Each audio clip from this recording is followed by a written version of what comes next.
ছিল, মানুষের মুখের একটা বুলি ছিল যে গোপালগঞ্জ শুধুমাত্র হাসিনার দেশ, হাসিনার জায়গা, ওখানে অন্য কোনো পলিটিক্যাল পার্টি গিয়ে ওখানে রাজনীতি করতে পারবে না। কিন্তু এনসিপি এটা এই সাহসটা দেখিয়েছে যে হ্যাঁ, গোপালগঞ্জ বাংলাদেশের বাইরের কোনো জেলা না, এটা বাংলাদেশের অন্তর্ভুক্ত একটি জেলা, সেখানেও হচ্ছে এনসিপি যেতে পারে বা আমরা সাধারণ মানুষ যারা আছি আমরাও যেতে পারি এবং ওখানে রাজনীতি করতে পারে। হাসিনা ছাড়া অন্যান্য রাজনৈতিক দল যারা আছে তারা ওখানে যেতে পারে, তাদের সাথে মত বিনিময় করতে পারে, তাদেরকে নিয়ে রাজনীতি করতে পারে, তাদেরকে নিয়ে দেশ গঠন করতে পারে।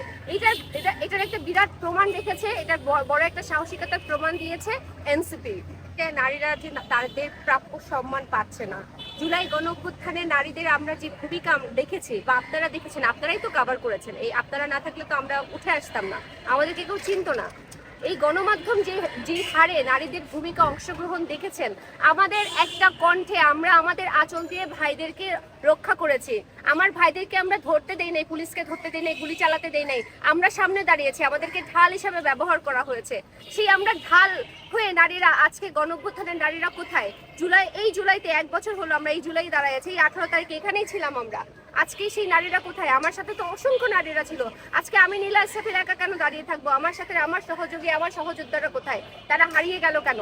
এই প্রশ্নটা হচ্ছে, এটার উত্তর দিতে হবে ইন্টেরিয়ামকে। ইন্টেরিয়াম পারতো না একটা রাষ্ট্রীয়ভাবে একটা স্টেপ নিতে, নারীদেরকে সম্মাননা দিতে, যে নারীরা এই গণঅভ্যুত্থানে অংশগ্রহণ করেছে তাদের একটা তালিকা তৈরি করতে, তাদেরকে সসম্মান দিতে, সেটা তারা দেয় নাই, তারা কোনো কিছুই করে নাই।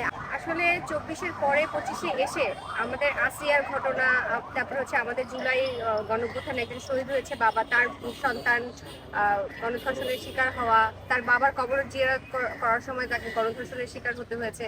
তারপরে এই মেয়েটাকেও গণধর্ষণের শিকার হতে হয়েছে। আমরা কিন্তু কেউ জানি না, কখন জানতে পেরেছি?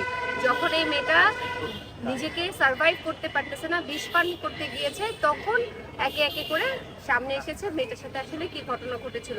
এখন আমার কথা হচ্ছে, আমরা আর কতদিন হচ্ছে নারীদেরকে যে হেনস্থার শিকার হতে হয়, এটা নিয়ে আমরা কতদিন মিছিল, মিটিং, সমাবেশ করব, কতদিন রাজপথে এসে বিচার চাইবো? এটা আমাদেরকে আর কয়টা দিন করলে, কতদিন করলে এটা স্টপ হবে? এটা বন্ধ হওয়ার রাস্তাটা কোথায়? কোন জায়গায় গেলে, কোন জায়গায় পৌঁছালে আমরা এই নিপীড়ন থেকে আমরা রেহাই পাবো? সেটা আমাকে একটু জানাবেন কাইন্ডলি।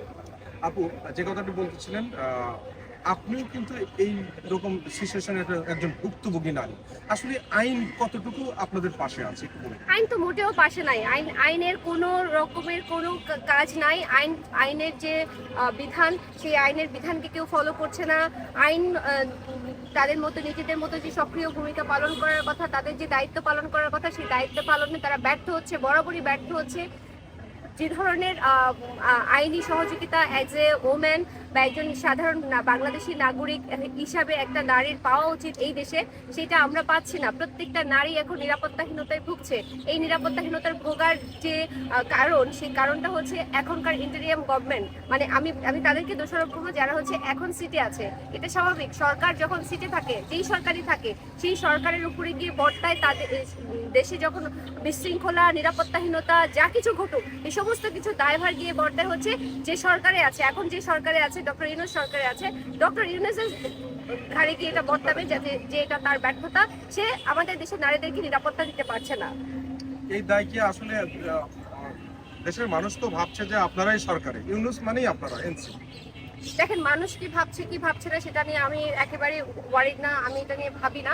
আমার কাছে যেটা মনে হয়েছে যে নারীদেরকে নিরাপত্তাহীনতায় যে ভুগতে হচ্ছে, নারীরা যে এখন 8টার পরে বাসা থেকে বেরোতে পারে না, পুলিশ যে তাদের কার্যক্রমগুলো যে ঠিকঠাক মতো পালন করছে না, এই যে দায়িত্বহীনতা এবং এই যে নিরাপত্তাহীনতা, এটার পুরোপুরি দায়ভার হচ্ছে এখন সরকারে যারা আছেন তাদের উপরে গিয়ে এটা বর্তায়। আপু, যেহেতু পুলিশের কথা বললেন, এই যে গোপালগঞ্জে যে আপনাদের এনসিপি বৃহৎ প্রোগ্রাম সমাবেশ ছিল, সেখানে আসলে পুলিশের একটা অবহেলা বা পুলিশ যথাযথ আপনাদের পাশে দাঁড়ায়নি, এই ধরনের অভিযোগ হচ্ছে। আপনি কি বলবেন সেদিনের সমাবেশ নিয়ে?